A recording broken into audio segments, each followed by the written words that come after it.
So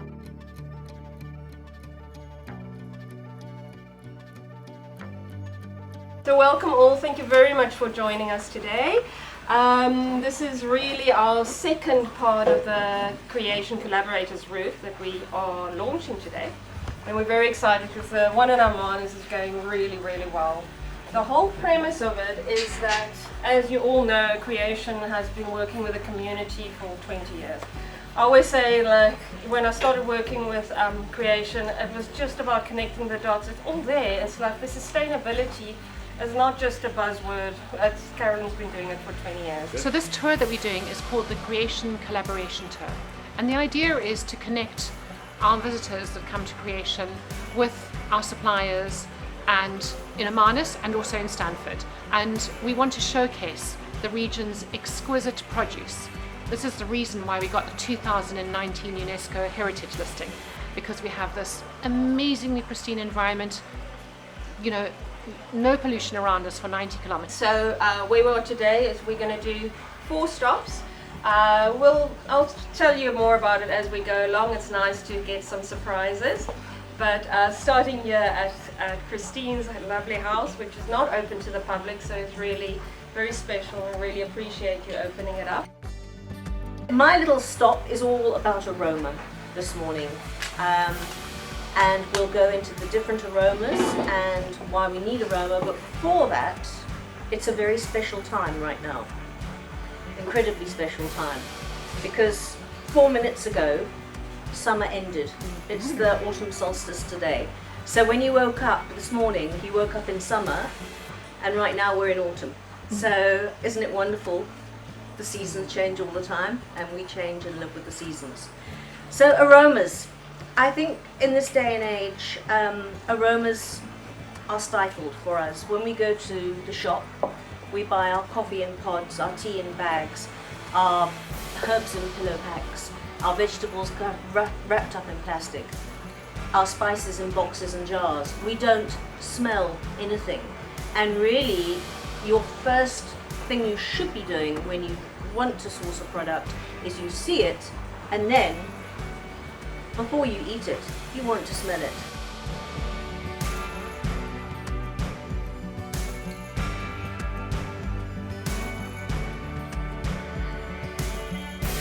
Started off at Christine, who I have worked with before, when we do the menus at Creation, and she is just this amazing well of knowledge. And when we went into her garden, I felt like I was walking into some beautiful, magical herb garden, and she's just this lady with this love of nature and love of the seasons and of aroma, and she really imparted that to us.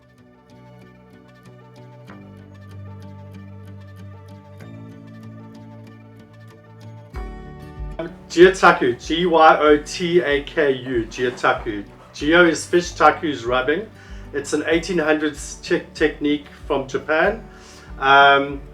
It was the Japanese fishermen used to practice this technique to record fish. Okay, so what the Japanese fishermen would do is they'd go out with a piece of paper, washi paper, which is mulberry and bamboo, and sumi ink. They'd catch a fish. They would paint the fish with the ink, put the paper over the fish, do a rubbing, and pull a print. Okay, and then they'd stamp it with the, like you'll see the little red stamp. It's called a hanko. So all Japanese have a signature, and that's the stamp. They would then get back to the market, hand in their fish, and hand in the paper as a receipt or as an invoice. Okay, and that's the early way of recording fish. And then they'd get paid. You know, through time, obviously technology advanced and Gyotaku died out. So today, worldwide, we're a small group of artists that, I mean, ocean people. You know, we either dive or surf or fish or all of the above. But it's about ocean, it's about food, it's about creating artworks. My story is a little bit different. That's me as a little boy. I grew up in Simonstown. My dad was in the Navy, and he let me explore, which was amazing. I had this like wandering lifestyle as a little boy, and I caught fish and squid and always octopus. My story's on my website, so you can read that. So I had this love affair with octopus from a very young age. My wife's South African Italian, so I always say I married the mob, and we cook. Okay, so it's about, you know, family feasts, and you know, I'd go whenever we were going to have a get together. There would be like, Gero, prendi un polipo, prendi cozze, go and find an octopus, go and get mussels, and we'd come back and have a seafood feast. Okay. One day I was diving, my story I called God's Whisper. One day I was diving at my favorite spot around Amanus, and I found this beautiful octopus, and I was like, oh, great. Okay, great day at the beach surfing, and then diving, caught an octopus, and as I caught it, it was like, what else can you do with the ink? It was like a real whisper. And then we went off to Jero, who he was so inspiring. His art and the fact that it's an ancient Japanese technique was incredibly inspiring to me. It made me want to go home and do it. I've seen his work in many restaurants. It's at Creation, it's at Madre's, and it's beautiful, and just the explanation of how he respects the octopus and how he actually kills them very humanely. I totally respect that. I'm a vegan, so I didn't taste the octopus, but I respect the way he does it, and with the incredible integrity towards what he's doing.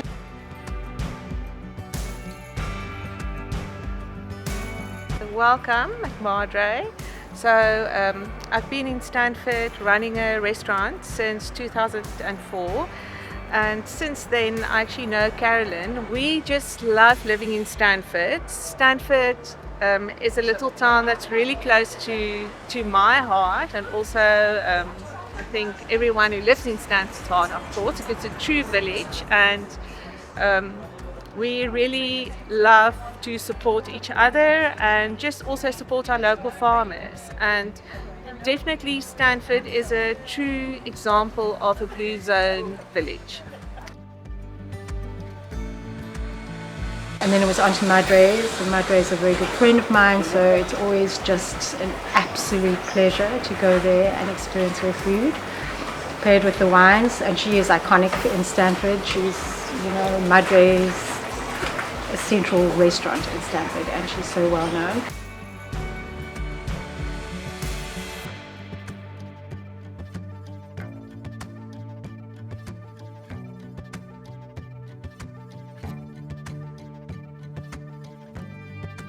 To tell you a little bit about Go Slow, Go Slow is more of a lifestyle, or an ethos than a business.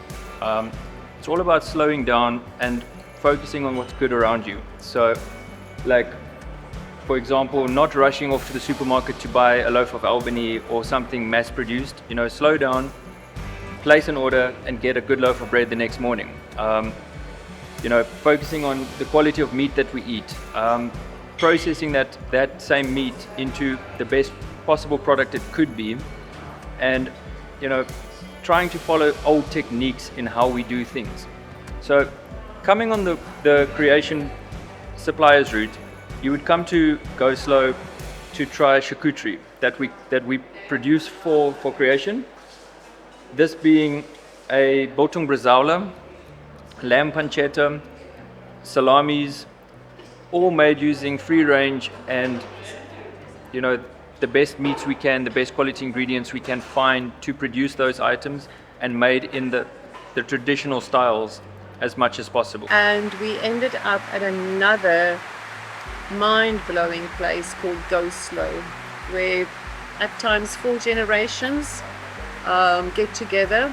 They all live here, they grow their own food, they bake bread, they make charcuterie, they make the best pastiche de nata you have ever had. We believe that what grows together goes together, and 80% of Creation's ingredients used in our tasting room are from within 80 kilometres of Creation, and Stanford fits into that 80 kilometre radius. So Stanford's about 60 kilometres away from Creation. We're just so proud to see the incredible produce coming from this amazingly pristine environment, and the quality of everything that's produced with so much love and care, and that is what we want to showcase at Creation. We've just launched en route with Creation in Stanford, a wonderful walking tour where we go to 4 different establishments. At each place we pair their amazing food with Creation wines. So it's really like a walking, tasting menu. And you get to see the town, meet the wonderful people, and all of these people have some kind of connection with, or these establishments have got some kind of connection with Creation, where they either supply to Creation for their tasting menus or Creation supplies to them. Doing this tour is the most fun you're going to have in, how long has it been? 11, 12, 1, 2, 3, let's say 4 hours, give or take a little.